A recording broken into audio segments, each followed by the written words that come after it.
going into Uterra versus Nekrium.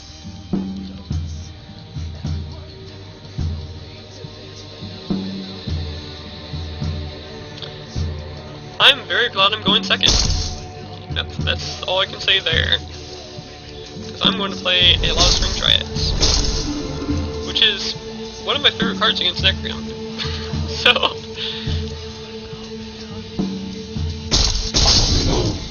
it is my own way to beat the Gauntlet. And here we're going to go for it. And we're not going to get it. That's unfortunate.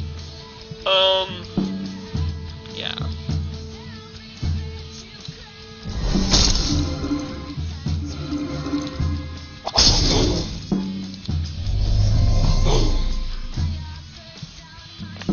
How saddening. Again, Delver is definitely going to get played here. Actually, I really have become more of a fan of Toxic Spores than I used to be. Playing the Uterra deck a lot more, it works a lot better than I expected it to. 6 damage as free play is really good at player level 3, and it's level 3 version, and it's 3 and 6 damage in level 1 and 2 is really strong. However, against Nekrium, I think it's awful. I'd rather play it against Loyan any day, because Nekrium is full of Flesh Fiend, Deathseeker, and everything else that can die frequently and turn into something else. And if it stayed on the creature when it turned into another creature like a Flesh Fiend, then it would be a much better card. But it doesn't. It's no Brimstone. So, with that in mind, I'm not going to play the Toxic Spores to finish off the Hulk. But, I could play the Stag or the Ravager, and I actually think I'm going to play the Stag. Again, just to draw up the game as long as I can. Because I think the Uterra's late game deck is just really strong. It's the second strongest other than Loyan, I think.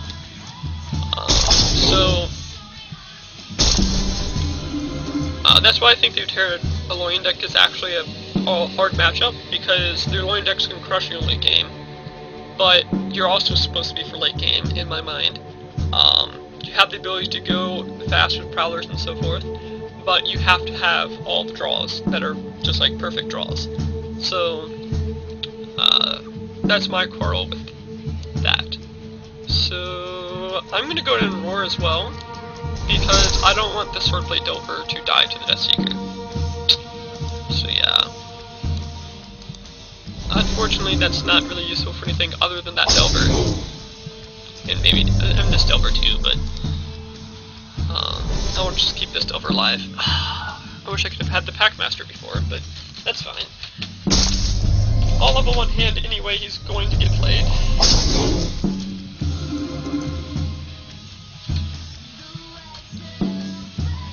Yep.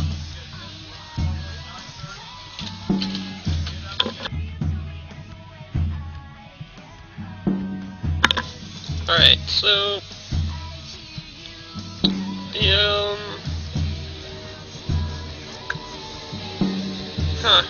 I don't really have a good way to deal with the Spirit Warrior other than Prowler. I don't really want to play the Prowler. Nor do I really want to throw something at the Dark Shaper with his hand. Though not killing the Dark Shaper is kind of, well, bad.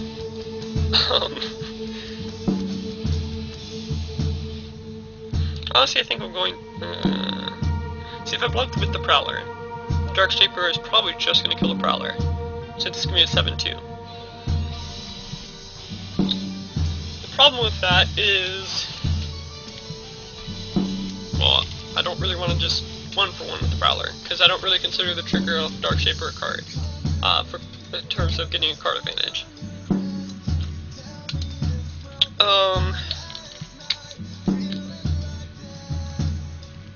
I guess Packmaster's the way to go, along with... I really like Life Shaper. I really like Life Shaper, but it's player level 2. So I think I'm going to go with the Stag. And I'm not really sad for this play. Gross. Alright, well the Grove Huntress is probably going to trade with the Dark Shaper. To be honest. I don't really see another good option there. And I'm definitely going to Roar. The Roar allows the Packmaster to trade and the Stag to trade. Where otherwise would not, so... I wonder if I can make one of them survive.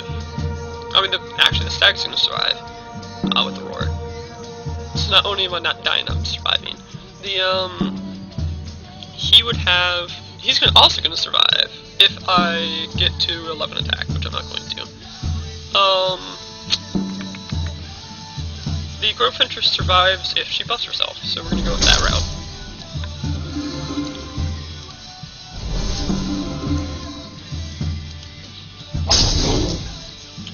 And boom. That's exactly what I want to see in this matchup. I hate blocking with Delver, but it's probably a necessity against the Spirit Warrior at this point. I can't take too much more damage. I really don't want to block with him against either of them, but I do want to start thinking about conserving damage and going for a late game. It looks like he's more of a playing for a mid game anyway with his, and he has a lot of level 1s, which means my player level 3 should be a lot better than his. He's played a ton of level 1s in this player level. So I think I'm gonna just aim for a much stronger game upcoming. Now the question is, I can't save the Delver in lane 5, even with the Huntress buff.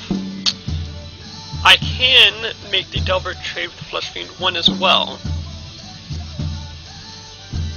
by buffing it with the Grove Huntress to 9 health. I'm not really concerned about a Flesh Fiend 1 though, so it's a lot more tempting to play the Huntress buff on the Dryad. Particularly going into player level 3, I want to have as many BP guys as I can. And that would put the Dryad at a 10-10, and then 14-14 next turn, assuming I don't get multiple creature plays. So I think I can go with that route in buffing the Dryad post-combat, so that the Huntress can show off the Flesh Fiend.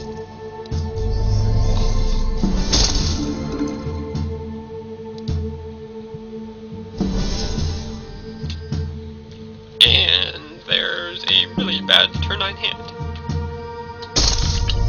Fortunately, he had a worse hand. That's debatable actually, but I'm very happy to see a 2-power attack creature going against the Dryad. Now I could Prowler into lane 5 and buff it with the Grove Huntress and it'll survive. I could buff the Grove Huntress herself to trade. And then I can play like the Ravager to actually have a better later turn, or player level 4. I am expecting to go into player level 4 at this point, with him still at 100 health. I need to be thinking about a long game. So, with that in mind, of course I also need to be thinking about surviving, whereas having more creatures on the board is a good conduit towards that end. Which means having the Prowler survive against the Spirit Warrior is pretty important. However, I think I want the better creatures leveled still. I don't think I'm enough pressure to worry about the fact that I am behind on health by a lot at this point, worrying me. And that is a beautiful hand. The only question is, that hand just got a lot worse to deal with this problem. So I can't really let those go unanswered, and I can't really block either of them with the... I mean, I could block with the Dryads, but it's just not helping the problem, really. I could block this with the Stag against the Glun, too. Take 15.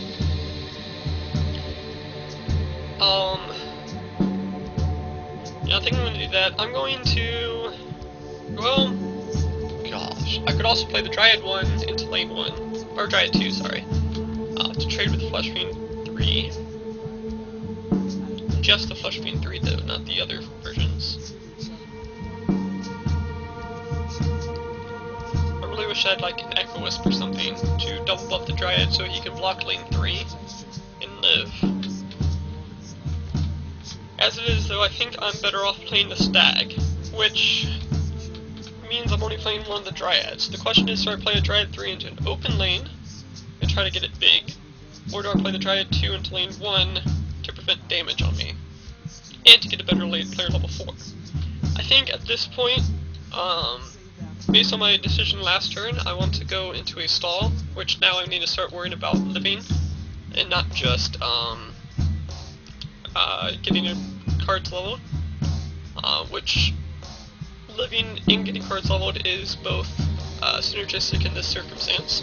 So I'm going to go ahead and drop the Spring Dryad into lane 1, along with the Stag into lane 3.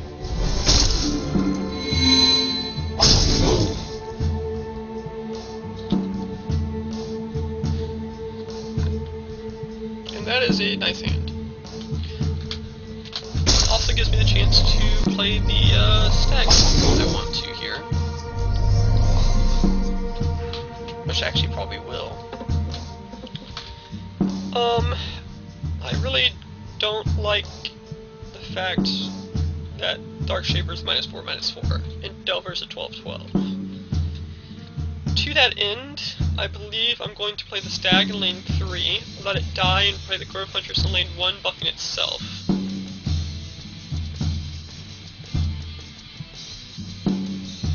Yeah. Because otherwise, I mean, the Delver's just gonna die anyway at that point. I don't think he's going to... I mean, he could get 2 procs on the Grove Hunters to kill it. I guess he doesn't have that many level 3s in his deck that I've already talked about. But, he's only played 2 level 3s, I think. So, I mean, he hasn't played that many either. Yeah, he only got 1 proc anyway, so I'm fine with what I did. Now I'm definitely going to kill the Dark Shaper. I'm not going to worry about the Death Seeker at the moment. I'm going to hope that he just doesn't do anything with it. The question is, how do I deal with the Glutton? And I guess I could roar 3. I think I'm going to roar 3 here, actually. Get much bigger guys and breakthrough on them. That's 14 damage there. And that Delver's going to survive and get really big next turn. Plus another more damage here coming into this turn. And I get a beautiful hand on this turn to deal with the Glutton and deal with anything else he plays. This is exactly the ideal hand that I want to be looking at.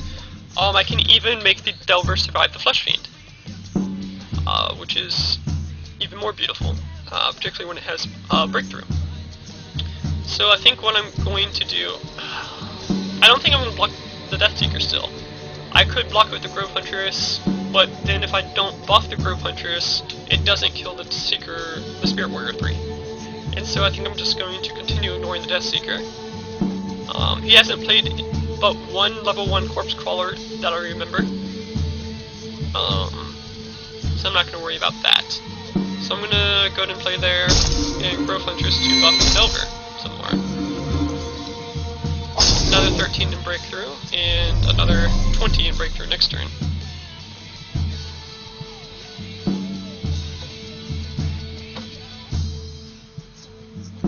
Now, next turn I could play the Delver post-combat. Oh, there's the Consumed Spirit Warrior anyway.